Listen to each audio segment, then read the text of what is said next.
Merci d'avoir accepté de répondre à mes questions aujourd'hui. J'ai plein de questions sur le Destination Wedding. Oui, Première question, est-ce que tu peux nous raconter en fait comment tu es devenue wedding planner et pourquoi tu t'es spécialisée en fait dans le Destination Wedding? bien sûr. Alors déjà, le métier de wedding planner, il est venu à moi comme une vocation déjà. Bon, avant j'étais, danseuse, je me suis blessée et c'est une reconversion, mais c'est aussi un métier passion, c'est-à-dire que j'ai toujours aimé l'organisation et tout ça et en fait, je me suis formée donc au sein de la Wedding Academy, il y a, de ça 8 ans maintenant et je suis devenue donc wedding planner.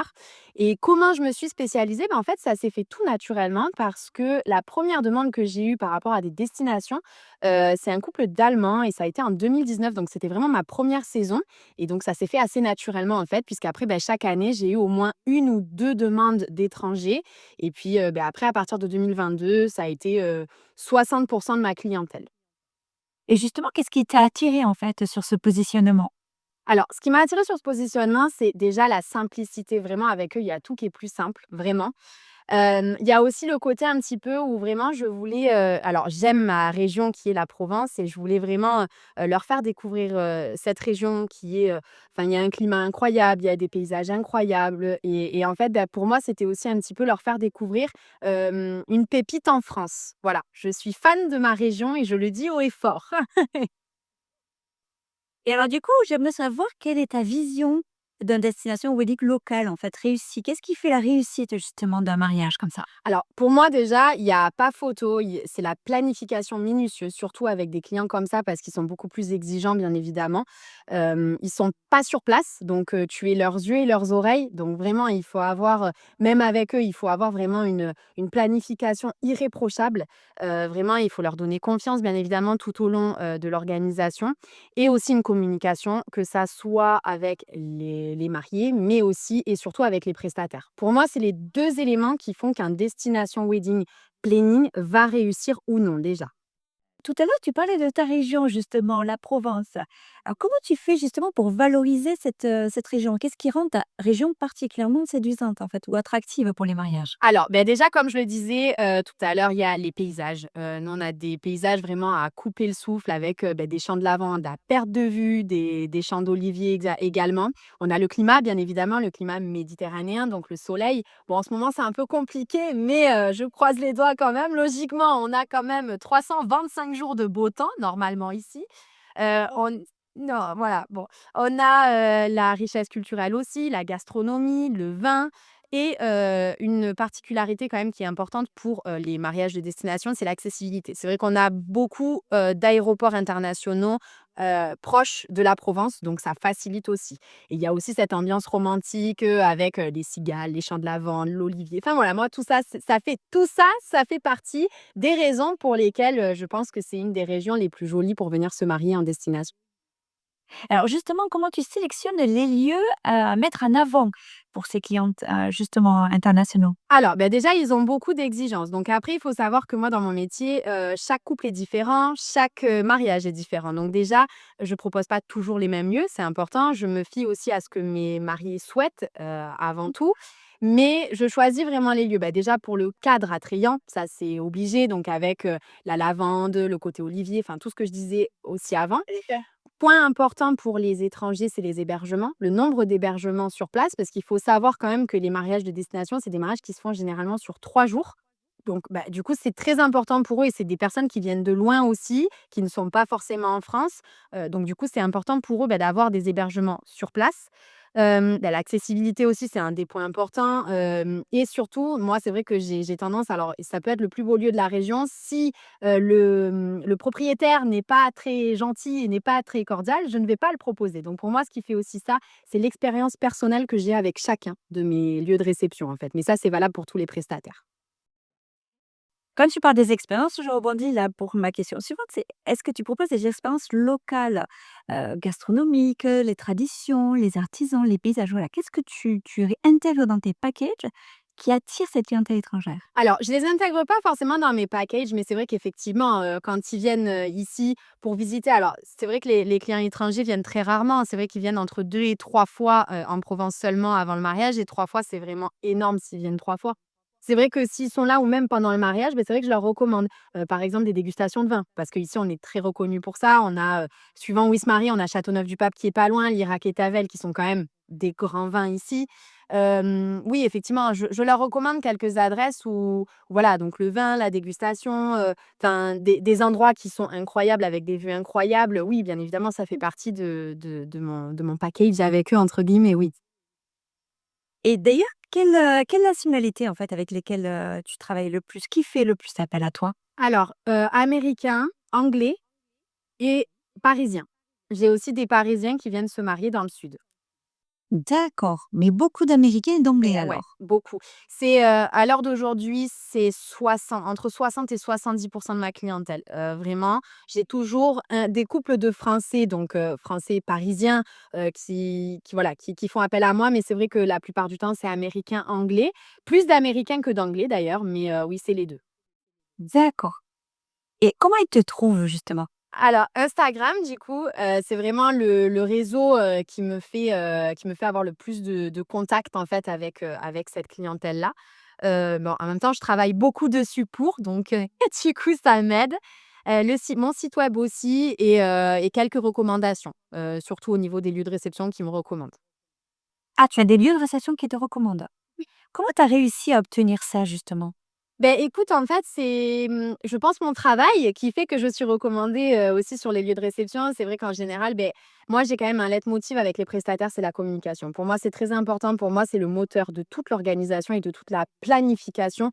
C'est vraiment la communication et donc en fait, si tu veux, je crée un lien avec eux tout le long, que ça soit de l'organisation, même jusqu'au jour J ou les 3 jours, sur lesquels je suis avec eux.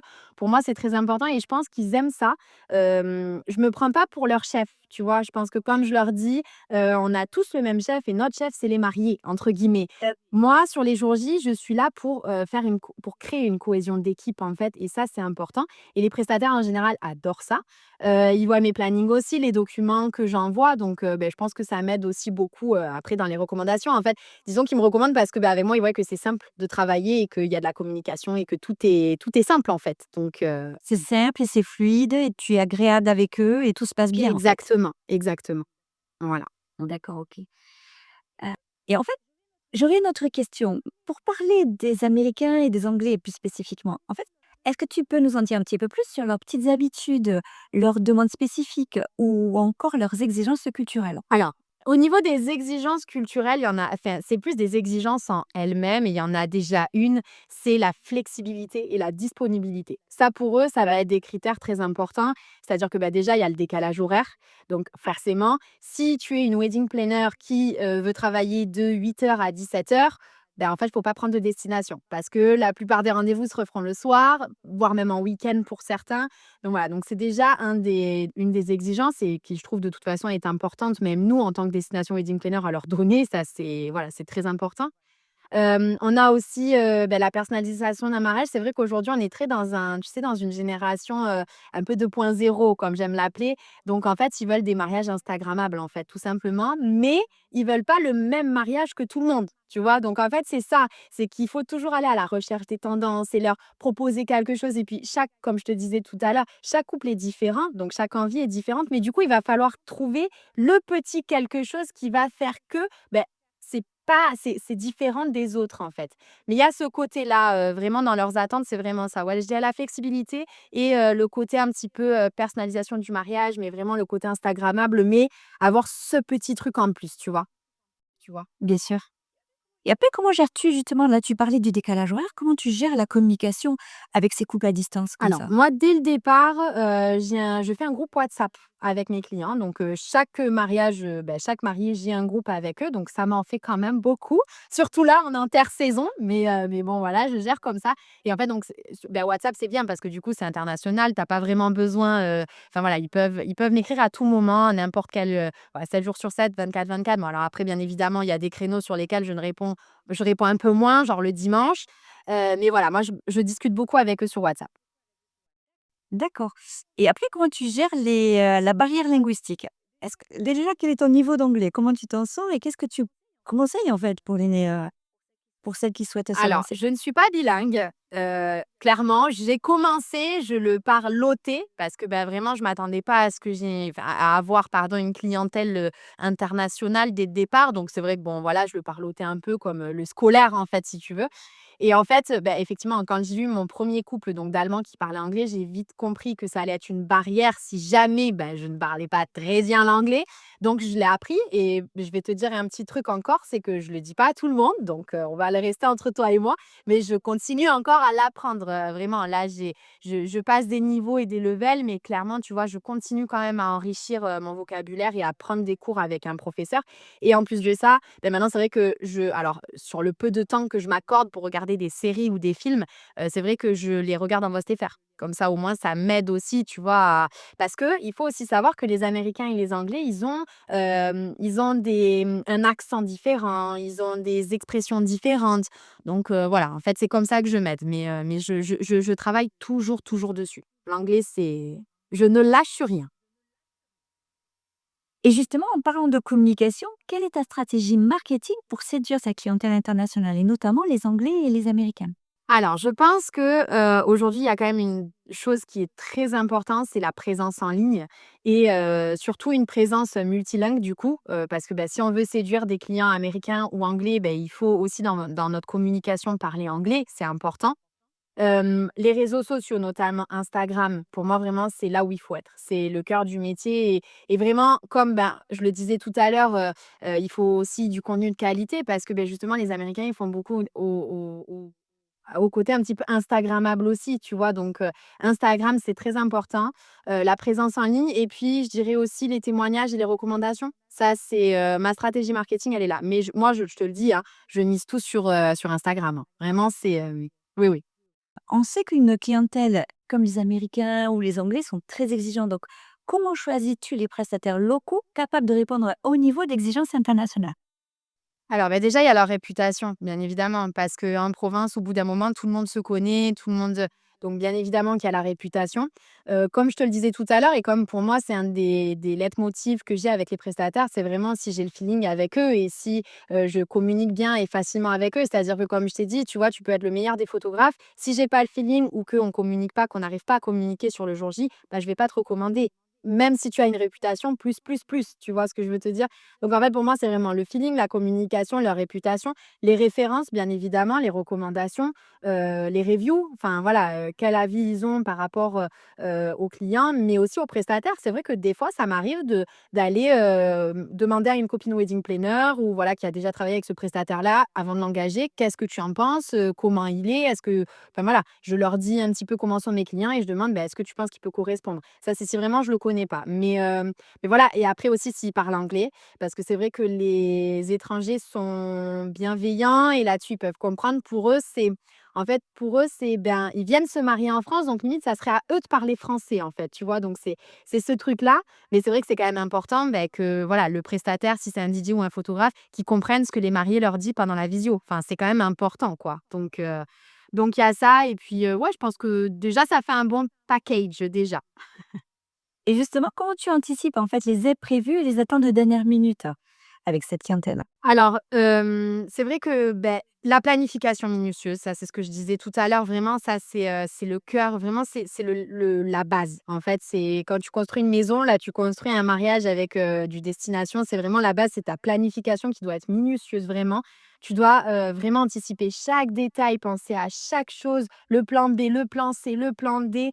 Enfin, pour moi, il y a pas de secret, en fait. C'est vraiment planification. Planification hyper minutieuse, il faut être hyper organisé, enfin voilà et de toute façon, ça les rassure. Comme je te disais tout à l'heure aussi, tu vois, ils sont pas sur place. Donc en fait, clairement, ils prennent un service, voilà, ils t'engagent en tant que wedding planner, tu dois les rassurer et si tu as une organisation qui est catastrophique, ça va pas les rassurer. Donc voilà, pour moi, c'est ça qui est important. D'accord. Après, dans la partie scène, j'aimerais bien qu'on parle de tout ce qui est business et stratégie. Alors, et notamment des prix. Comment tu fixes, toi, tes prix pour ce type de prestation? Et est-ce que tu utilises des packages? Alors oui, moi j'ai un forfait. En fait, si tu veux, beh, j'ai une organisation complète, donc aujourd'hui, bah, c'est, du lieu de réception jusqu'au brunch du lendemain. Donc c'est vraiment organisation complète, inclus 3 jours de coordination. Je fais pas simplement juste une coordination jour J ou quoi, non. Moi, je suis là du début à la fin. Ça permet d'avoir un accompagnement vraiment complet, de A à Z, en fait. Donc oui, c'est une formule que je propose. Est-ce que tu as adapté ton offre au fil des années en fonction des tendances ou des demandes? Bien sûr, je l'ai adapté en fonction, bien évidemment, des tendances, de la demande. J'ai beaucoup plus de demandes aujourd'hui. Tu vois, là, par exemple, pour 2026, je suis quasiment complète et on est qu'au mois de mai, donc c'est énorme.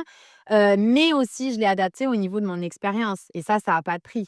L'expérience terrain, l'expérience organisation. C'est vrai que avant, comme je connaissais pas trop la clientèle et tout ça, ça m'est arrivé de faire des erreurs, de faire plus que prévu ou de pas anticiper certaines choses. Que maintenant j'anticipe, mais que du coup maintenant j'ai adapté aussi à mon offre. D'accord. Alors dans cette dernière partie, est-ce que tu veux bien nous partager des anecdotes marquantes que tu as eues sur des mariages? Alors c'est pas forcément une anecdote, c'est plus, une organisation à elle-même. C'est vrai que l'année dernière, j'ai eu je pense la plus grosse organisation, je pense en 7 ans d'expérience. C'était vraiment un couple, d'Américains, donc pur et dur, il venait d'Atlanta. C'est la maman qui m'a démarché, donc en plus c'est compliqué parce qu'on se dit: «Ouf, la maman», après il faut séduire et la maman et les mariés et tout ça. Et en fait, alors compliqué, oui et non, en fait, si tu veux, parce que c'était, 3 jours d'organisation. Il fallait un jour, un endroit, un lieu, en fait, tu vois? Donc le welcome dinner dans un lieu, le jour J dans un lieu, le brunch dans un lieu. Donc vraiment, c'était une organisation, hyper, sur le papier, hyper compliquée finalement. Mais ça a été, enfin, franchement, aujourd'hui, c'est l'un des plus beaux mariages. Voilà, c'est ce couple-là, je l'adore vraiment aujourd'hui et voilà. Après, c'est un mariage qui m'a vraiment marquée. C'est le mariage dont tu es le plus fier?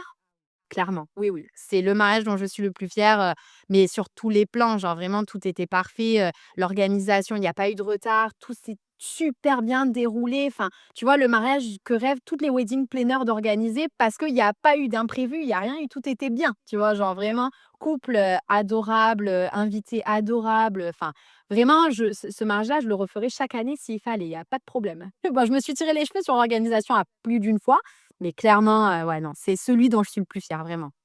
D'accord. Et quel conseil tu pourrais donner à quelqu'un qui départ, comme, destination wedding? Qu'est-ce que tu pourrais lui dire? Et qui veut se positionner dans ce secteur? Alors, déjà la langue, parler anglais, ça c'est primordial, le parler et le comprendre parce que, on peut pas faire une organisation de A à Z sans comprendre le client, c'est pas possible. Je pense aussi comprendre la culture parce qu'il faut savoir quand même que les Anglais et les Américains, ils ont quand même une autre culture, que nous. Donc il y a des choses peut-être qu'ils vont, faire différemment, notamment, le dîner, tu vois? Il y a les Anglais, ils mangent plus tôt, les Américains aussi. Bon, des fois, ils s'adaptent, des fois, ils veulent pas s'adapter. Donc tu as des mariages qui peuvent, se finir plus tôt parce que, ils vont manger à 6 heures et que nous, le 6 heures, c'est l'heure du cocktail. Donc je pense qu'il faut aussi, bien comprendre ça. Il faut être sur les réseaux, il faut avoir une communication, voilà, pour attirer cette clientèle-là aussi, hein, bien évidemment. Instagram, enfin moi je n'arrête pas de le dire, mais aujourd'hui Instagram, c'est vraiment le réseau sur lequel il faut être. En tout cas, sur notre métier, c'est voilà, c'est vraiment ça. Il faut être flexible et il faut s'adapter à la clientèle. Donc comme je te disais aussi tout à l'heure, si, tu veux faire du 8h-17h au bureau, là avec du destination, c'est pas possible. Donc il faut avoir une flexibilité, une adaptabilité aussi et surtout. Hem et ça, c'est un point vraiment alors ça, c'est un débat, mais ça, moi, je le dis haut et fort et je l'assume, il ne faut pas trop en prendre. Aujourd'hui, on a quand même l'appât de la chose aussi. Moi, c'est vrai que depuis le début de l'année, je dois avoir une trentaine de demandes, mais en vrai, on ne peut pas tout prendre. Parce que, déjà, du coup, notre disponibilité se réduirait par rapport à tous les clients qu'on a. Et en fait, après, on ne peut pas être, concentré sur chaque mariage si on en a 15 ou 20. Moi, tu vois, par exemple, j'en prends entre 8 et 10. Le 10, c'est vraiment mon grand maximum. Et là, tu vois, cette année, j'en ai vraiment 10 et je sens que j'aurais pas pu en prendre un de plus. Déjà par rapport, à la disponibilité pour mes clients, ça qui est primordial et même pour tout organiser, enfin, clairement. Et ça, c'est vraiment un conseil que je redirai haut, haut et fort, c'est vraiment de ne pas en prendre trop. Déjà, de se former aussi, parce que ça, c'est très important, mais de ne pas en prendre trop. En fait, sinon, on est débordé. Enfin, on a beau dire, mais l'organisation d'un mariage d'un seul, c'est déjà hyper, hyper prenant. Donc ça, on fait x10. On a le couple à gérer, mais on a aussi une dizaine, quinzaine de prestataires par mariage. Donc en fait, c'est énorme. Plus les coordinations sur l'été. Enfin voilà, moi, c'est vraiment tous ces conseils-là que je donnerais à quelqu'un qui veut se lancer dans du destination. D'accord et tout à l'heure, tu parlais de communication. Et quelle est ta stratégie, en fait, pour les convaincre? Enfin, qu'est-ce que tu dis à tes clients pour leur convaincre de se marier, ou est-ce qu'ils sont déjà convaincus, finalement, quand ils te contactent? En fait, ils sont déjà convaincus parce que moi, s'ils me contactent, c'est parce que, sur mon Instagram et ma communication, mon marketing, c'est vraiment destination wedding planner en Provence. Donc si tu veux, quand ils me contactent, ils savent, où je suis. Donc après, j'ai pas vraiment besoin de les convaincre, en sachant que, en Provence, tu as quand même la beauté des paysages, tu as le climat, tu as la gastronomie, l'accord mets et vins qui pour eux, c'est très important aussi, l'expérience unique. Comme je te disais tout à l'heure, les accès, parce que c'est vrai que nous, on a quand même beaucoup d'aéroports internationaux qui sont proches, donc ça, c'est bien pour eux. L'accompagnement, enfin voilà, j'ai pas vraiment besoin de les convaincre, mais je leur dis: «Ben voilà, vous avez vu là, le champ de lavande, c'est vrai que nous, on a des vues incroyables, voilà, on peut passer de la montagne à la mer en un clin d'œil». Enfin, tu vois, il y a aussi beaucoup de d'avantages à se marier ici. Mais ils le savent déjà quand ils viennent me contacter. Bon, on arrive à la fin de cette interview. J'ai envie de te demander quelle est la prochaine étape pour toi? Est-ce que tu envisages peut-être d'ouvrir de nouvelles destinations en dehors donc de la Provence? Ou est-ce que tu as une nouvelle offre? Qu'est-ce que tu envisages pour l'avenir? Alors, pour l'instant, j'ai pas de nouvelle offre et dans un futur proche ou pas proche, oui, pourquoi pas faire ouvrir une autre destination. Je voulais un petit peu aller sur les îles et tout ça, mais honnêtement, aujourd'hui, moi, je me régale en Provence. C'est vraiment mon secteur d'activité et aujourd'hui, c'est vraiment mon terrain de jeu. Enfin, clairement, je complète mes saisons chaque année. Donc vraiment là, pour l'instant, je j'ai pas vraiment de en tête. C'est en tout cas, c'est pas un futur très, très proche, tu vois? D'ouvrir une destination. En plus, bon, sur le côté perso, moi, je suis maman d'un enfant de 2 ans et demi, donc tu vois, partir comme ça, je suis une maman koala, donc partir comme ça, très loin de lui, pour moi, c'est très compliqué Et encore. oui, je Donc comprends, voilà. ouais. Et pour finir, ma dernière question, ce serait si ta région était un mot ou une émotion à transmettre, ce serait laquelle, en fait? Alors un mot, ça serait l'authenticité. Parce que c'est une région qui est vraiment authentique. L'expérience, elle est vraiment sincère dans chaque chose, en fait. Je sais pas trop comment te le transcrire, mais vraiment, c'est quelque chose, c'est sincère, c'est honnête et du coup, ça permet, que chaque mariage offre au couple une expérience unique. En fait, voilà et si c'était une émotion, je te dirais l'amour. Pour moi, la Provence, c'est vraiment l'amour avec les champs de lavande, l'olivier, les cigales, tout ça. Voilà, c'est vraiment avec les paysages idylliques, les vues à en couper le souffle et tout ça. Voilà, moi, c'est vraiment 2 mots, c'en est pas un. Voilà, je t'en donne un petit peu plus. Pas de souci. Bon, merci Charlotte, merci beaucoup d'avoir répondu à toutes mes questions aujourd'hui comme ça à cœur ouvert. Vraiment, je te remercie. Avec plaisir, en tout cas. Merci à toi, Emma.